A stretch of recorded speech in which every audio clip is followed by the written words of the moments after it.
of the famous rabbis of yesteryear. And now over here I'm concentrating on today within regards to a famous rabbi, Rabbi Avraham Ankawa, Zecher Tzadik Libracha.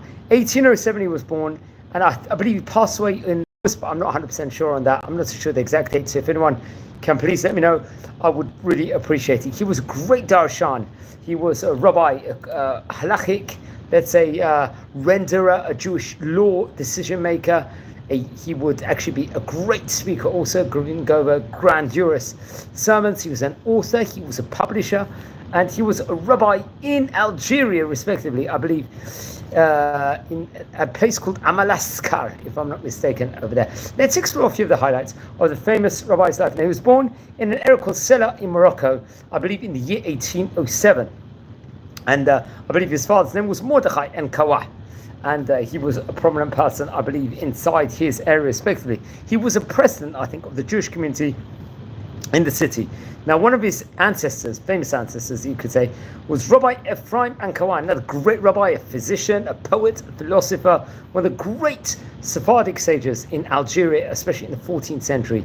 He was a man, let's just say, of miracles, and still, I believe, is a pilgrimage site is still for North African Jews. Many people will actually visit, especially at the time of his Hilula. I believe his ancestor, Rabbi Avraham Ankawa, would actually flee Spain, I think at the time when there was various decrees, anti-Semitic decrees, I think in the year 1391, carried out by Catholic Christians, if I'm not mistaken.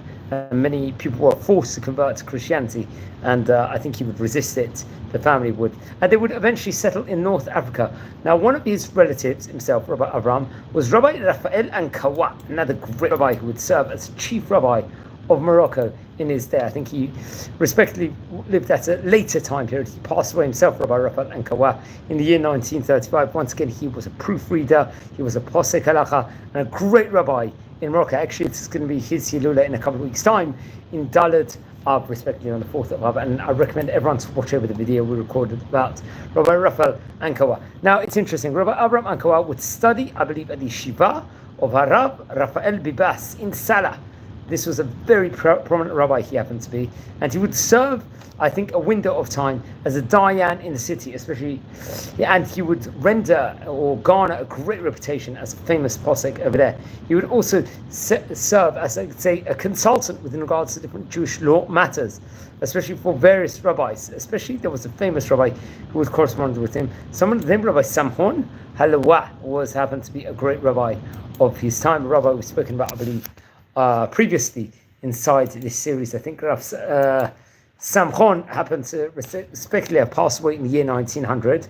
He was also, I think, a posek halacha in Oran, if I'm not mistaken, Algeria, and he had various different Torah colossal works, especially dealing in the realms of Musa, Jewish law, ethics, and how to improve midot, respectively. So hopefully we will cover a video also on Rav Samchon at one stage in time. I think that will definitely be a very good idea. Okay, so around, I believe it was possibly around the year 1838, he would start his travels. He would travel to Livorno in southern Italy to print some of his books, including Zachor Lavram. I think that was in Livorno, printed in the year 1839. This concentrated, let's say, on various different Torah laws.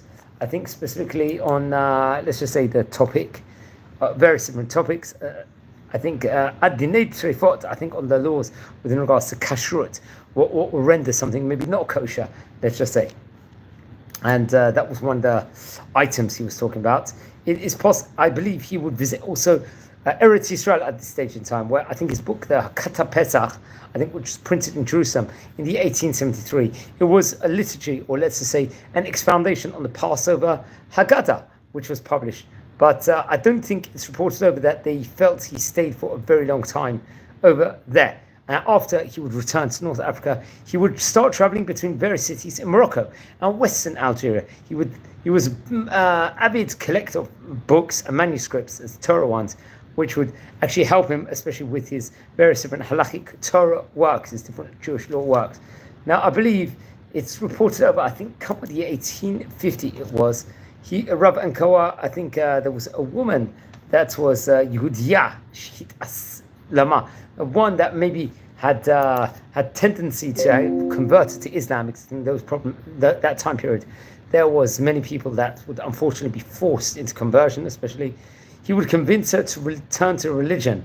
And I think at that point in time, there was a big story that went on within regards to a crime related to, let's say, the government at that point in time.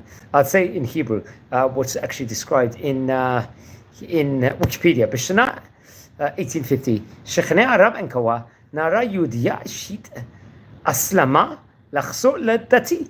Someone to return to Judaism. B'nei Sultan, Haya ze pesha chamor, lachsi Adam, let's say, Shit Aslam, Ledato HaKodemet. It was a big crime, let's just say, especially on the governors, non-Jewish governors, Muslim governors.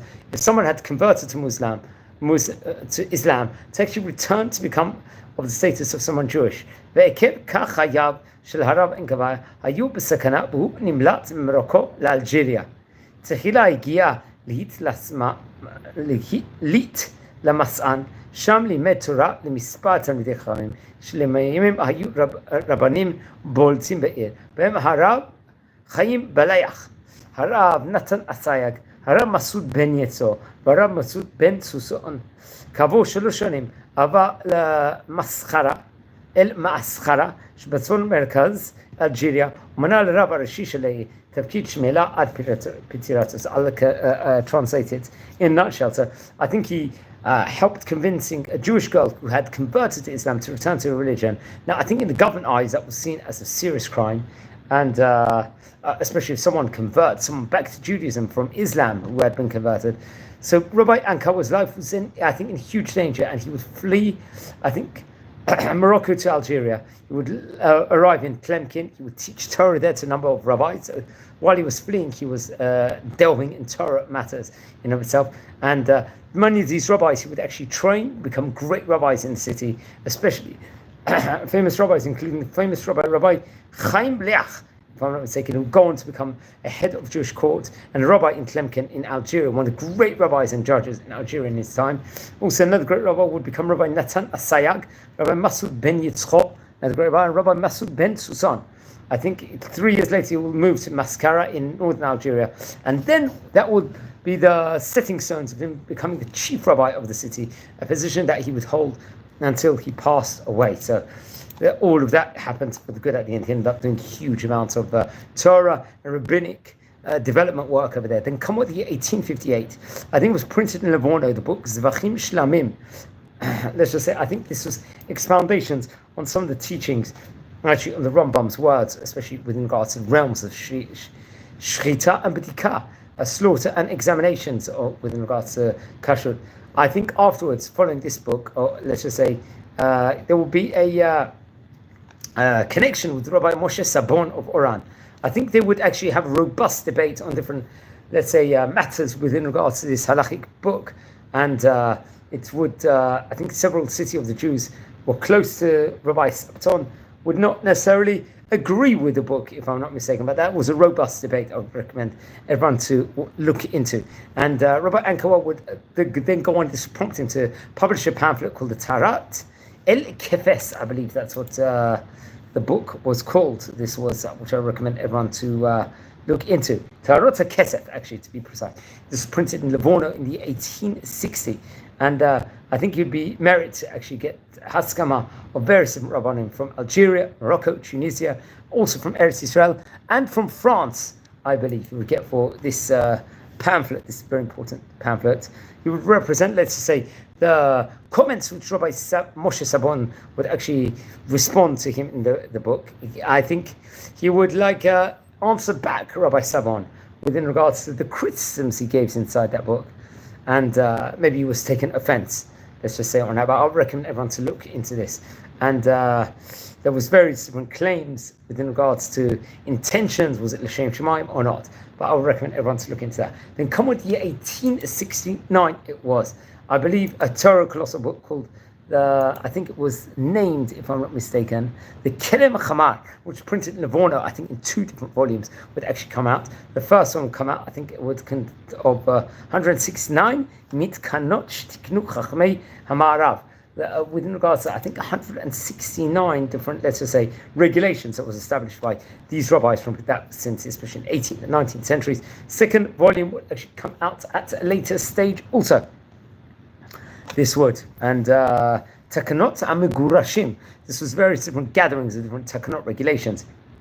I was enacted from the rabbis in Castilla and in Fez, especially between the 15th century to the 18th century, which has to be pointed out. Then I think it's actually interesting, I think, as this was, I think it would actually talk about the abridgment of the regulations of Rabbi Raphael Berdugo, one of the famous rabbis from Morocco.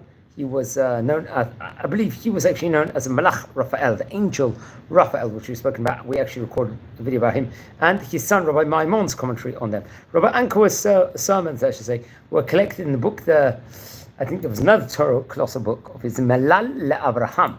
It was actually named. I think that was printed itself in Livorno in 1875. Some various other books, I think in Livorno printed 1879. The Otzrot HaChacham was printed in Livorno in 1874. Lamudei Ha'am was printed in Livorno in the 1878. There was his Siddur, I think Tiflet Kol, which was actually printed in the year 1878 in Livorno, which also, I think he would actually have a collection of different laws and morals, I should say, and smaller books, I think, connected to the Kiddah.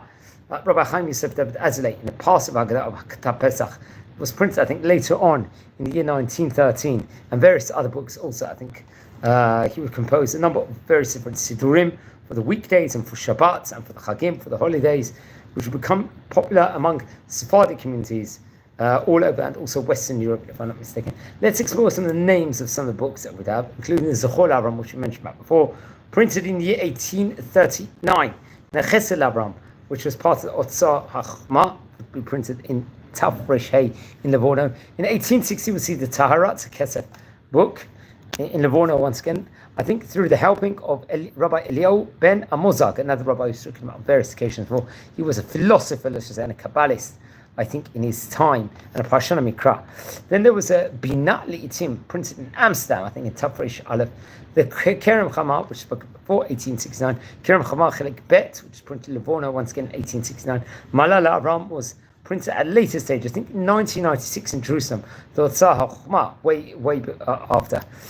There was, I think, a Chelik Bet also printed. Chemer Chadat V'Atik, printed in Livorno in Tav Resh Daled, and Zvachim Shlamim, printed in Tav Resh Yudchet, if I'm not mistaken. Once again in Livorno. So he was a famous rabbi of his time. He passed away in the 1891. He was about 84 years of age at the time. Passed away. A very, very famous rabbi. A rabbi, I believe, we've mentioned about on various occasions before. So it's always good to revisit and relearn some of his teachings. The famous rabbis, I can see some of his works auctioned at one stage in time. I think, for example, the book, the Chamar Chadat Va'atik, would actually feature 94 pages. That was printed in 1844, according to HebrewBooks.org website. I think through the help of Rabbi Moshe Yeshua, if I'm not mistaken, and it was very much well catalogued. Let's just say, I think catalogued from Rabbi Horvitz, if I'm not mistaken. But I'll have to double check on that. It would be a very, very great Torah colossal work, that was printed. I think.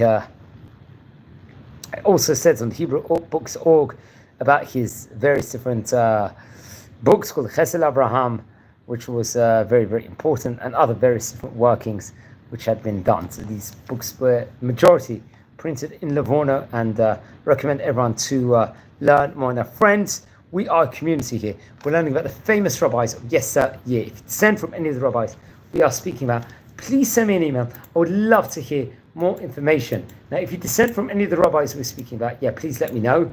If you feel anyone is interested in, let's say, any of these videos, please share these videos with other people also.